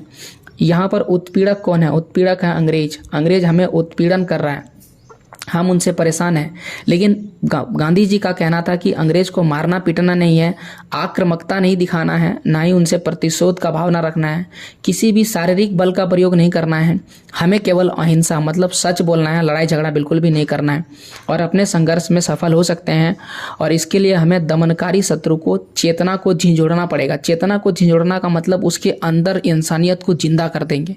तो ये एक बहुत ही अच्छा तरीका है, लेकिन भारत के कई लोगों को, जैसे चंद्रशेखर आज़ाद को, जैसे स्वतंत्रता सेनानी को, ये गलत तरीका लगता था। उनको लगता था कि अंग्रेज हमें तड़पा रहे हैं और हम उन्हें प्यार से फुसला रहे हैं। ऐसा बिल्कुल भी नहीं चलेगा। और इसीलिए याद रखिएगा, स्वतंत्रता आंदोलन के समय हमारा जो देश था उसमें स्वतंत्रता सेनानी दो गुटों में बट गया था। एक को बोलते थे नरम दल और दूसरे को बोलते थे गरम दल। तो नरम दल कौन था? वही जो महात्मा गांधी जैसे बातों को मान रहा है, और गरम दल कौन है? जो चंद्रशेखर आजाद जैसे बातों को मान रहे हैं। क्योंकि नरम दल क्या है, ये तो बिल्कुल ऐसा बात हो गया कि आपको पीटा जा रहा है और आप प्यार से उसको अगरबत्ती दिखा रहे हैं। तो चंद्रशेखर आजाद जी का मानना था बिल्कुल ऐसा नहीं, हम लोग बिल्कुल ऐसा नहीं करेंगे। यहाँ तक कि भगत सिंह भी ऐसा बिल्कुल नहीं सोचते थे, और वो बिल्कुल गर्मी से पेश आते थे, उन्हें डराते धमकाते थे, और बिल्कुल उनका मानना था कि नहीं, ये नरम तरीका से बिल्कुल भी नहीं होगा। लेकिन महात्मा गांधी किस तरह से? नरम तरीका से। तो याद रखिएगा, महात्मा गांधी नरम दल के नेता थे और ये नरम दल का साथ देते थे। तो ये आपको समझ में आ गया नरम दल गरम दल क्या होता है, और साथ ही साथ सत्याग्रह के विचार से आप क्या समझते हैं। आइए कहानी में आगे बढ़ते हैं और अब हम लोग समझते हैं रॉलेट एक्ट। जैसा कि आप समझ चुके हैं, 1917 में कहानी शुरू होती है और 1918 तक लगातार महात्मा गांधी 3 सत्याग्रह आंदोलन कर देते हैं और किसानों को, मजदूरों को राहत दिला देते हैं। अब अंग्रेजों को लगने लगा कि महात्मा गांधी अगर इसी तरह सफल होते रहेंगे तो हमारा भंडाफोड़ हो जाएगा और हम कभी भी इनसे ज़्यादा टैक्स नहीं ले पाएंगे। तो इन सभी परेशानियों से छुटकारा पाने के लिए 1919 में अंग्रेज सरकार ने एक कानून पास कर दिया, और इस कानून का नाम रखा गया रॉलेट एक्ट। देखिए, एक्ट का हिंदी कानून होता है, तो रॉलेट कानून पास कर दिया। एक्ट का मतलब तो हिंदी कानून होता है, या तो आप बोलिए रॉलेट एक्ट या तो बोलिएगा रॉलेट कानून, ठीक है। अब ये कानून क्या था? इस कानून में क्या कहा गया कि इस कानून के जरिए सरकार को राजनीतिक गतिविधियों को कुचलने और राजनीतिक कैदियों को 2 साल तक बिना मुकदमा चलाए जेल में बंद रखने का अधिकार मिल गया। ये एक बहुत ही खराब कानून था। क्यों ऐसा खराब कानून था? समझिए, राजनीतिक गतिविधि, महात्मा गांधी क्या कर रहे थे? महात्मा गांधी जो कर रहे थे उसे हम राजनीतिक गतिविधि कहेंगे। आंदोलन करना, जनता को भड़काना, जनता का साथ लेना, ये सभी राजनीतिक गतिविधि है। तो राजनीतिक गतिविधियों को कुचलने का मतलब उसे किसी भी तरह से बंद करना, चाहे मार के, पीट के, जेल में बंद करके, कैसे भी करके बंद करना। ये कानून में यही लिखा गया था, कैसे भी करके उसे बंद करो। साथ ही साथ जो राजनीतिक कैदी है, यानी कि इसमें जो भाग लेने वाले लोग हैं वो राजनीतिक कैदी बन जाएंगे, क्योंकि जब उसे पुलिस पकड़ेगी तो राजनीतिक कैदी बन जाएंगे। जैसे महात्मा गांधी आंदोलन कर रहे हैं तो महात्मा गांधी राजनीतिक कैदी बन जाएंगे। इसमें क्या बोला गया? इसमें बोला गया कि इनको 2 साल तक बिना कुछ बोले पकड़िए और 2 साल तक बिना मुकदमा चलाए, कोई मुकदमा नहीं चलेगा, और उसको जेल में बंद कर दीजिए। कोई अपील नहीं, कोई दलील नहीं। याद रखिएगा, रॉलेट एक्ट ही ऐसा कानून था जिसमें किसी भी प्रकार की अपील और दलील नहीं कर सकते थे। अपील और दलील करने का मतलब है, मान लेते हैं आपको पुलिस पकड़ लिया तो आप पूछिएगा ना, हमको क्यों पकड़ रहे हैं, जेल में क्यों डाल रहे हैं, हमको कोर्ट में लेके जा रही है। वैसा उस समय कुछ भी नहीं कर सकते थे। इसे ही कहते हैं अपील और दलील, आप कुछ भी नहीं कर सकते थे। ये इतना खराब कानून था कि लोग इससे परेशान हो गए और रॉलेट एक्ट को लोग काला कानून कहने लगे थे। काला कानून कह के इसका विरोध करने लगे थे। महात्मा गांधी ने ऐसे अन्यायपूर्ण कानूनों का खिलाफ करने के लिए कौन सा ढंग अपनाया? अहिंसा ढंग। जैसा कि हम जान रहे हैं, महात्मा गांधी कभी भी हिंसा वाला रास्ता नहीं अपनाएंगे। उन्होंने अहिंसा ढंग से नागरिक अवज्ञा चाहते थे और इसके लिए उन्होंने रॉलेट सत्याग्रह कर दिया। फिर से महात्मा गांधी ने सत्याग्रह आंदोलन शुरू कर दिए और इस सत्याग्रह चूंकि रॉलेट के लिए था तो इसीलिए हम बोलते हैं इसे रॉलेट सत्याग्रह। समझ में आ गया कहानी? तो रॉलेट सत्याग्रह कब शुरू होता है? 6 अप्रैल को शुरू होता है। 6 अप्रैल 1919 को शुरू होता है। याद रखिएगा, रॉलेट सत्याग्रह कब शुरू होता है? 1919 में, 6 अप्रैल 1919 में। रॉलेट, यहाँ पर देखिए, रॉलेट सत्याग्रह के विरोध में क्या क्या हुआ। सबसे पहले तो लोगों ने जितनी भी दुकानें था उसको बंद कर दिया गया। रैली निकाली गई, जुलूसों का आयोजन किया गया। सभी लोग, जितने भी लोग थे वे हड़ताल पर चले गए, सभी हड़ताल कर दिए। और हड़ताल करने के बाद अमृतसर में बहुत सारे स्थानीय नेताओं को हिरासत में ले लिया गया। चूँकि जान रहे हैं कि रॉलेट कानून पास हो गया तो आप क्या कर सकते हैं, ऐसा कोई भी आंदोलन नहीं कर सकते हैं। तो इसी कानून के तहत अमृतसर में बहुत सारे स्थानीय नेताओं को क्या कर लिया गया? हिरासत में ले लिया गया। गांधी जी के दिल्ली में प्रवेश करने पर पाबंदी लगा दी गई कि गांधी जी आप दिल्ली बिल्कुल भी नहीं आ सकते हैं। 10 अप्रैल को पुलिस ने अमृतसर में एक शांतिपूर्ण जुलूस पर गोली चला दी। 10 अप्रैल का कहानी है और एक जुलूस निकला। कौन सा? शांतिपूर्ण जुलूस है। शांतिपूर्ण जुलूस का मतलब वो बिल्कुल भी लड़ाई नहीं कर रही है, लेकिन फिर भी उस पर गोली चला दिया गया 10 अप्रैल को। ये जो 10 अप्रैल वाली कहानी है, ये जालियांवाला बाग हत्याकांड से अलग कहानी है। यानी जालियांवाला बाग हत्याकांड से पहले ही जो है जुलूस में गोली चला दिया गया। इसके बाद क्या हुआ, इसके बाद लोग बहुत ज़्यादा हमले करने लगे। गुस्सा आ गया कि तुम गोली कैसे चलाए। बैंकों, डाक खानों, रेलवे स्टेशन, यानी जितना भी सरकारी जगह था उस पर हमले करने लगे लोग, और लोग आ गए हिंसा पर। महात्मा गांधी ने शुरुआत में बोला था अहिंसा तरीके से, लेकिन लोग करने लगे हिंसा। अब महात्मा गांधी अहिंसा बोले, लोग करने लगे हिंसा। अंग्रेज और ज़्यादा डर गए, और अंग्रेज जब डर गए और अंग्रेजों को यह लगने लगा कि अब इस स्थिति पर काबू नहीं किया जा सकता है, इस स्थिति पर काबू पाना मुश्किल है, तो अंग्रेजों ने लागू कर दिया मार्शल लॉ। याद रखिएगा, मार्शल लॉ अब तक का सबसे खतरनाक कानून है। और इस कानून में क्या होता है, मार्शल लॉ में मिलिट्री का जो सबसे उच्च पद होता है, मिलिट्री जानते हैं ना, आर्मी का जो सबसे हेड होता है, हेड ऑफिसर जो होता है, उस सरकार का मुख्य बना दिया जाता है। सरकार का मुख्य यानी कि वो जो कहेगा वही लागू होगा। इसी कानून को हम मार्शल लॉ कहते हैं। यानी स्थिति बेकाबू होने का मतलब यह हुआ कि सरकार जो है वो देश चलाने में बेकाबू है, सरकार देश नहीं चला पा रही है। और जब सरकार देश नहीं चला पाती है, देश में ज़्यादा उपद्रव होने लगता है, सरकारी चीज़ें भ्रष्ट होने लगती है, नष्ट होने लगती है, तब देश में मार्शल लॉ लागू कर दिया जाता है। और इस समय मार्शल लॉ में देश कौन चलाता है, सरकार नहीं बल्कि मिलिट्री चलाती है। और मिलिट्री जानते हैं कितना खतरनाक होता है, उनको तो सिखाया जाता है गोली बारूद ये सारी चीज़ें चलाने के लिए। भारत में उस समय कौन था, ये अफसर कौन था, उसका नाम था जनरल डायर। जनरल डायर के हाथ में आ गया पूरी सरकार का कमान, और अब वो करने लगा मनमानी। तो उन्होंने क्या किया, आइए देखते हैं। ऐसा कहा जाता है कि जैसे ही जनरल डायर के हाथ में कमान आई, वो केवल मौके की तलाश में थे। 13 अप्रैल को ये मौका मिल जाता है। 13 अप्रैल 1919 को कुख्यात जालियांवाला बाग का घटना होता है। हिंसा को फैलते देख महात्मा गांधी ने आंदोलन को वापस ले लिया। कब, 18 अप्रैल 1919 को। और इस तरह रॉलेट सत्याग्रह बंद हो जाता है। जालियांवाला बाग हत्याकांड की घटना 13 अप्रैल 1919 को होता है। और जैसे ही बहुत ज़्यादा हिंसा फैलने लगता है, और तब जाके महात्मा गांधी रॉलेट सत्याग्रह जो शुरू किए थे उसको वापस ले लेते हैं। अब आपके मन में सवाल आएगा, ये जालियांवाला बाग हत्याकांड क्या है। तो जालियांवाला बाग हत्याकांड कुछ इस प्रकार से फोटो आप देख सकते हैं। यहाँ पर कुछ अभी वर्तमान में फोटो है। इस समय क्या हुआ था, आइए हम लोग देखते हैं। 13 अप्रैल 1919 अमृतसर का एक जगह है, और अमृतसर में एक जगह का नाम है जालियांवाला बाग। ठीक है, यहाँ कोई शेर नहीं है, याद रखिएगा। जालियांवाला बाग जो है एक स्थान का नाम है। जो स्थान आप यहाँ पर देख रहे हैं ये वो स्थान है। ठीक है, ये वो स्थान है। और आप देख सकते हैं कितनी ऊंची ऊंची दीवारें हैं इसके चारों ओर, और चारों ओर ऊंची ऊंची दीवारें हैं। और यहाँ पर बहुत ही बड़ा एक मैदान है जहाँ पर बहुत सारे लोग जमा हो सकते हैं। और यहाँ पर आप देख सकते हैं एक कुआं है।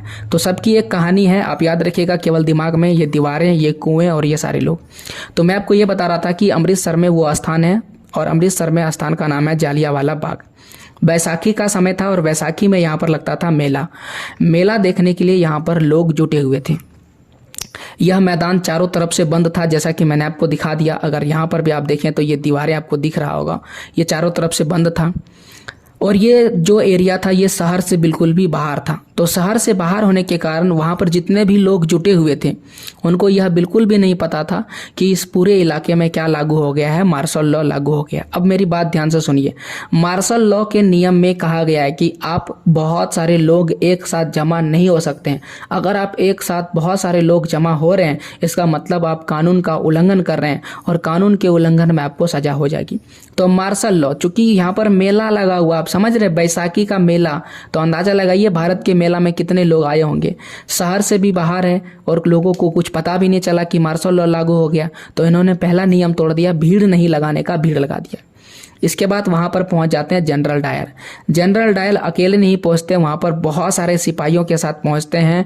और ऐसा कहा जाता है कि वो जैसे ही पहुँचते हैं अंदर, तो बाहर निकलने के पहले सबसे सारे दरवाजे बंद करवा देते हैं। जितने भी दरवाजे होंगे सभी दरवाजों को बंद करवा देते हैं। वहाँ पर सिपाही को लगवा देते हैं गोली लेकर के, और अब वो अंधाधुन गोलियां चला देते हैं।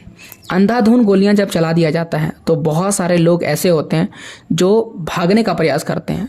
तो कुछ लोग तो भाग जाते हैं, लेकिन कुछ लोग भाग नहीं पाते हैं। चूंकि आप देख सकते हैं कितनी ऊंची दीवारें हैं, इन ऊंची दीवारों को फांदना, तड़पना मुश्किल है। तो कौन बच जाते हैं, देखिए, जो जवान है, ठीक है, और जो मर्द है, वो क्या कर सकते हैं, भाग सकते हैं।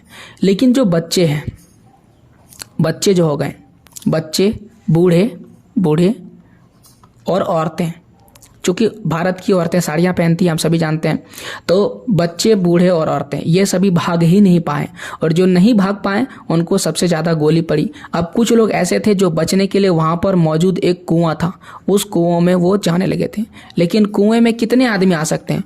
आदमी के ऊपर आदमी, उनके ऊपर कूदने से कुएं पर भी मौजूद बहुत सारे लोगों की डेथ हो गई।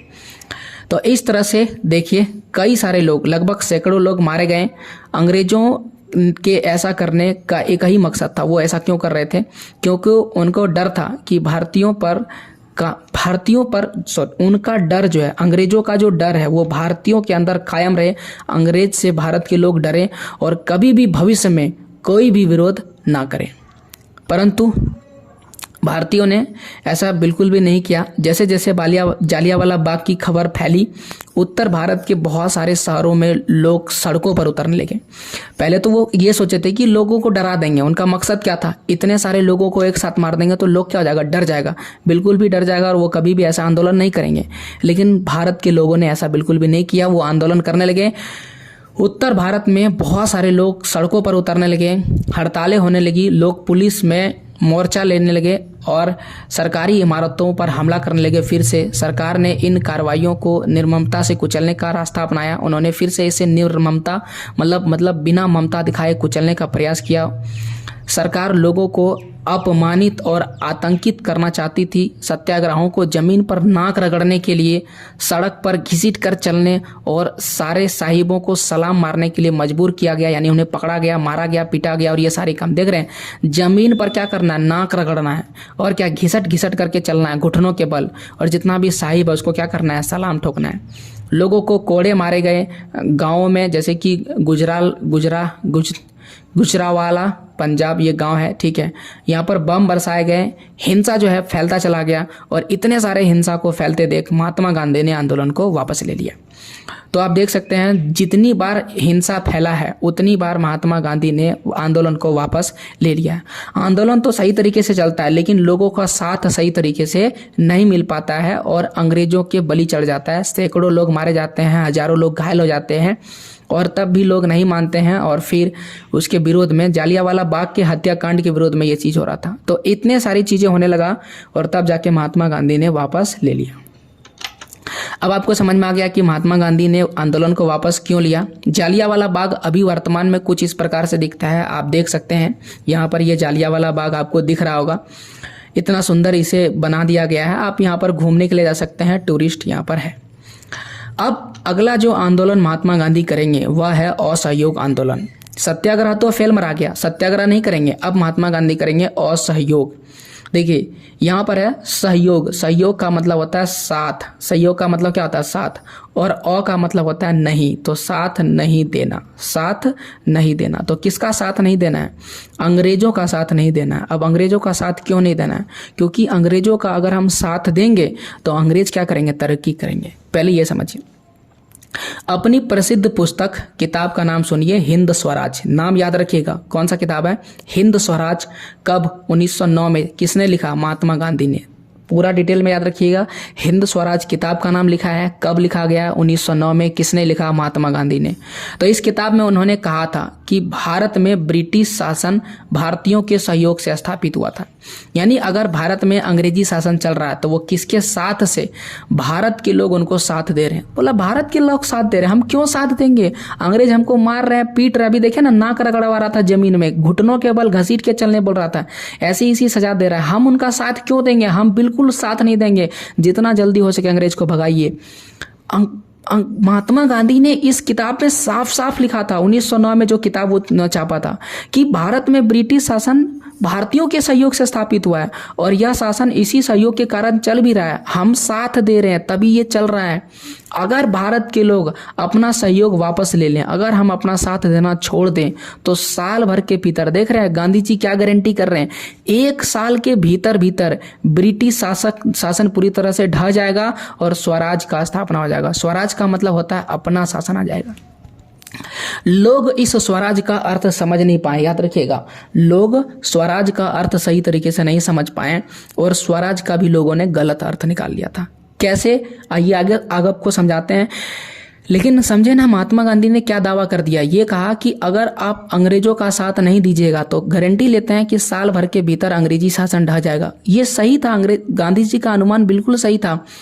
लेकिन एक साल भी जो है हम लोग उसका असहयोग नहीं कर पाए। इसका कारण है, और इसी सोच के साथ महात्मा गांधी ने कौन सा आंदोलन शुरू किया था? असहयोग आंदोलन। तो आपसे ये पूछा जाएगा कि महात्मा गांधी ने असहयोग आंदोलन ही क्यों शुरुआत किया था, असहयोग को क्यों चुना? इसका आंसर यही है कि महात्मा गांधी को ये पूर्ण विश्वास था कि अगर हम अंग्रेजों का साथ नहीं देंगे तो साल भर के भीतर अंग्रेजी शासन पूरी तरह से ढह जाएगा, और इसीलिए महात्मा गांधी ने असहयोग आंदोलन को माना या असहयोग आंदोलन का शुरुआत किया। असहयोग क्या है? यहाँ पर सवाल समझिए, असहयोग का विचार आंदोलन कैसे बन सकता है? गांधी जी का सुझाव था कि यह आंदोलन चरणबद्ध तरीके से आगे बढ़ना चाहिए। चरणबद्ध तरीके से मतलब स्टेप बाय स्टेप, कोई गलती नहीं, बिल्कुल अहिंसा नहीं चाहिए।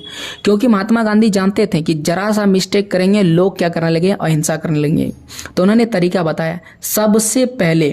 सबसे पहले लोगों को सरकार द्वारा दी गई पदवियां लौटा देनी चाहिए। यानी जो भी पदवियां दिया गया, जो भी उपाधि दिया गया, उसे क्या कीजिए? लौटा देनी चाहिए। जितनी भी सरकारी नौकरियां हैं, सेना है, पुलिस है, अदालतें हैं, विधायी परिषद है, स्कूल है, विदेशी वस्तुएं हैं, सबका बहिष्कार करना चाहिए। ये सारी चीज़ें छोड़ दीजिए। अगर आप सेना में हैं तो सेना में जाने छोड़ दीजिए। अगर आप सरकारी पुलिस में, ब्रिटिश अंग्रेजों के पुलिस में, तो पुलिस में जाना छोड़ दीजिए।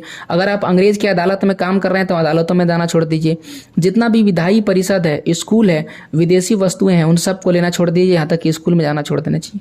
अगर सरकार दमन का रास्ता अपनाती है, यानी सरकार मार पीट के आपको बुलाती है, तो व्यापक सविनय अवज्ञा अभियान भी शुरू किया जाएगा। याद रखिएगा, अभी सविनय अवज्ञा आंदोलन की शुरुआत नहीं हुई है। व्यापक सविनय अवज्ञा आंदोलन तब शुरू किया जाएगा जब सरकार कौन सा रास्ता अपनाएगी? दमन का रास्ता अपनाएगी। दमन का मतलब परेशान करना। अंग्रेज पूरी तरह से हमें परेशान करने लगेंगे और हमें ये सारी चीज़ें सेना में आने के लिए, पुलिस में आने के लिए और स्कूलों में आने के लिए पूरी तरह से जिद करने लगेंगे। तब हम जो रास्ता अपनाएंगे वो कौन है? सविनय अवज्ञा। अभी सविनय अवज्ञा आंदोलन का शुरुआत नहीं होगा।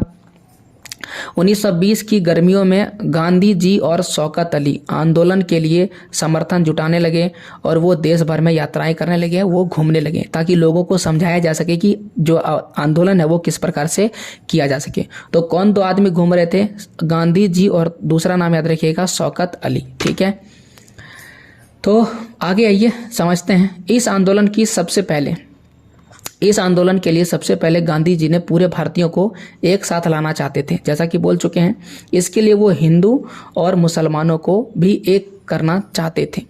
इस उद्देश्य के लिए महात्मा गांधी ने मोहम्मद अली और दूसरा नाम सुनिए, शौकत अली। ठीक है, मोहम्मद अली और दूसरा नाम कौन है? शौकत अली। उनसे मिले और उस समय ये मुस्लिम जवान राजनीतिक नेता थे। मोहम्मद अली और शौकत अली उस समय मुस्लिमों के ये नेता थे और महात्मा गांधी ने उनसे असहयोग आंदोलन के बारे में बातें की। उनको मुस्लिम का सहयोग भी मिल गया, क्योंकि इनको बताया, बोला कि अगर हम अंग्रेजों को भगा देंगे तो हम आज़ाद हो जाएंगे।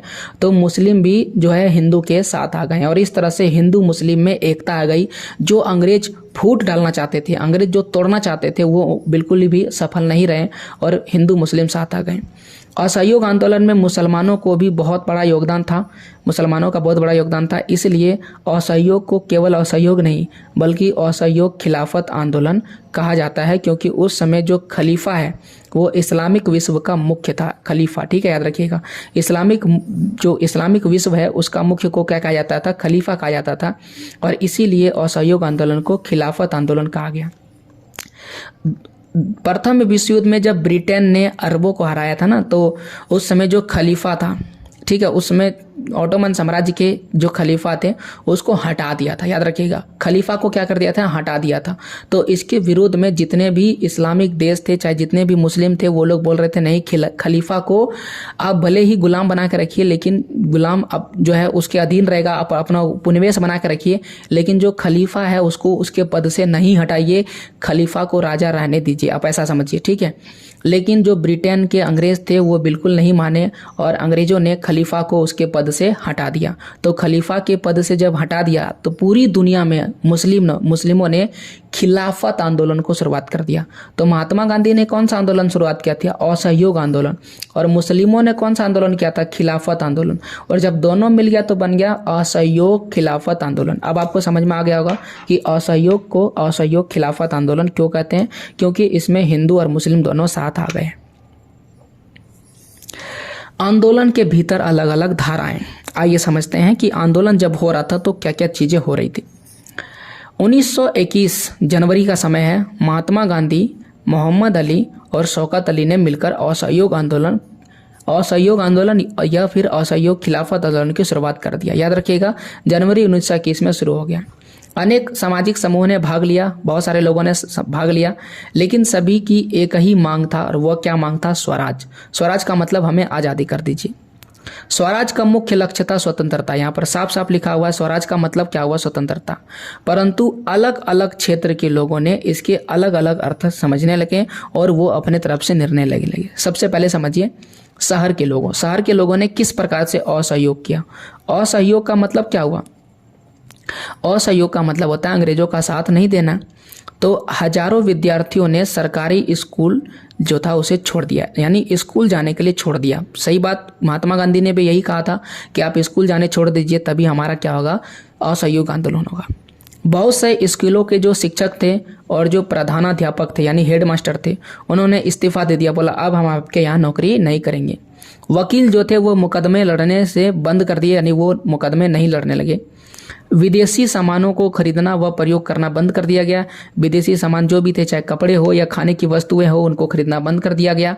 जितने भी कपड़े थे उनको जला दिया गया, चाहे वो देसी कपड़ा विदेशी कपड़ा था उनको जला दिया गया और खुद वो देसी कपड़ा पहनने लगे।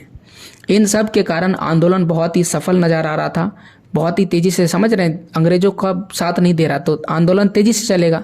लेकिन कुछ ही समय के बाद शहरों में, कहाँ की बात कर रहे हैं, अभी शहर में पढ़ रहे हैं, तो शहरों में आंदोलन धीमा पड़ने लगा। ये सवाल परीक्षाओं में पूछता है कि शहरों में किस प्रकार से आंदोलन सफल हो रहे थे। तो आपको शहरों में सफल होने का ये 4 पॉइंट लिखना है, जो भी 4 और 5 पॉइंट यहाँ लिखा हुआ है।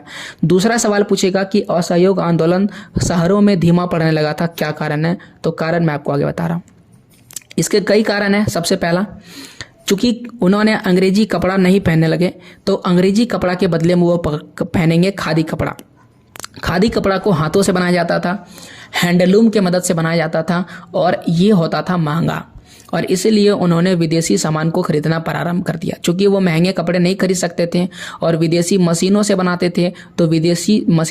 थे, तो वो सस्ते होते थे, इसलिए लोगों ने खादी कपड़ा को बंद कर दिया और विदेशी कपड़ा को खरीदना चालू कर दिया। तो बताइए सहयोग हो रहा है कि असहयोग हो रहा है? बोलिएगा सहयोग हो रहा है, क्योंकि यहाँ पर वो अंग्रेजों का साथ देने लगे, क्योंकि वो अब देसी कपड़ा नहीं खरीदने लगे। तो पहला खत्म। दूसरा, वैकल्पिक संस्थानों यानी स्कूल छोड़ दिया, शिक्षक ने पढ़ाना छोड़ दिया, बच्चे स्कूल जाने छोड़ दिए, अदालत जाना छोड़ दिया। लेकिन बताइए इतने सारे जो विद्यार्थी है, इतने सारे जो शिक्षक है, ये जाएंगे कहाँ? इनके पास कोई दूसरा ऑप्शन है ही नहीं था।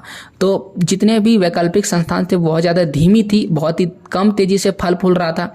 इसीलिए जो विद्यार्थी हैं, जो शिक्षक थे, वो अपने काम पर वापस लौट गए, सरकारी स्कूलों में वो लौटने लगे। और वकीलों की बात की जाए तो वकील जो है उनके पास भी कोई दूसरा काम नहीं मिला, तो वो फिर से दोबारा अदालतों में दिखाई देने लगे।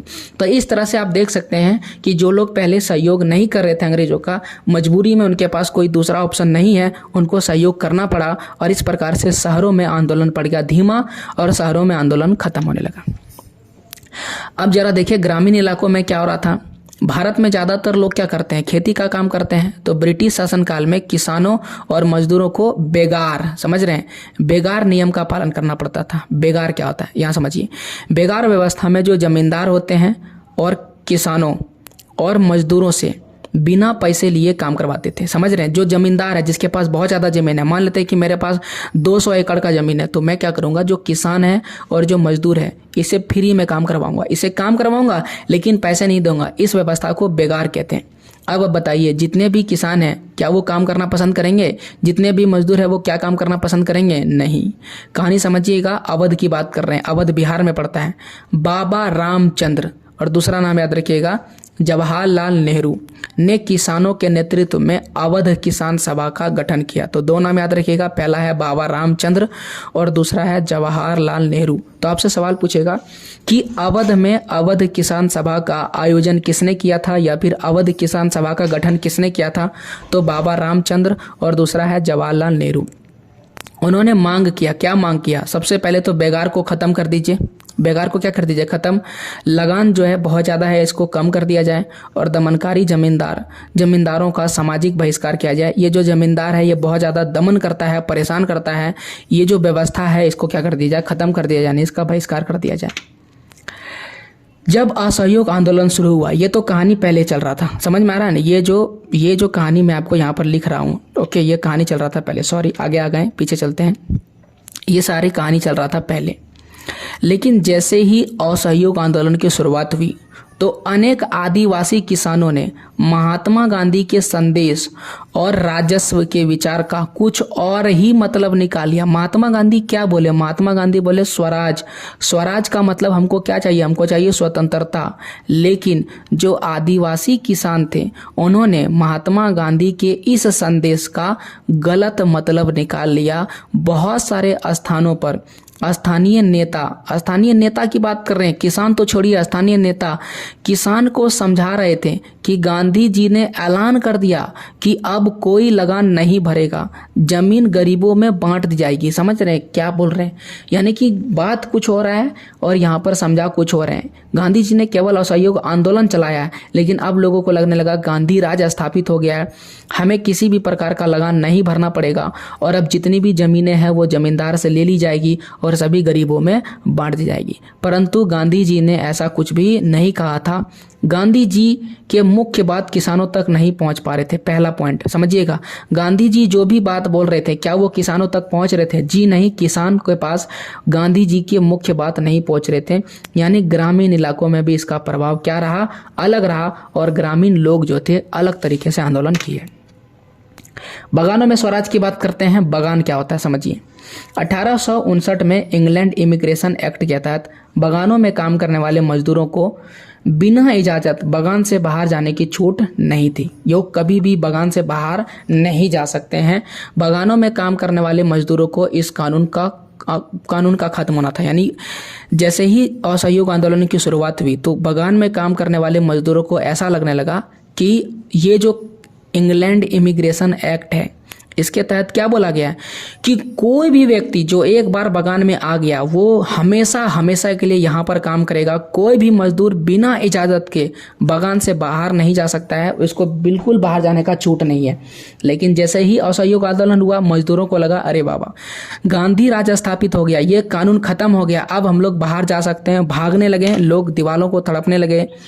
यहाँ पर स्वराज का अर्थ था बगानों से बाहर जा सकते हैं। यहाँ पर स्वराज का अर्थ क्या है? बगानों से बाहर जा सकते हैं। लोगों ने जाना प्रारंभ कर दिया। बगानों में काम करने वालों को ऐसा इसलिए कर रहे थे क्योंकि उनको लगा कि अब कौन सा राज्य स्थापित हो गया? गांधी राज।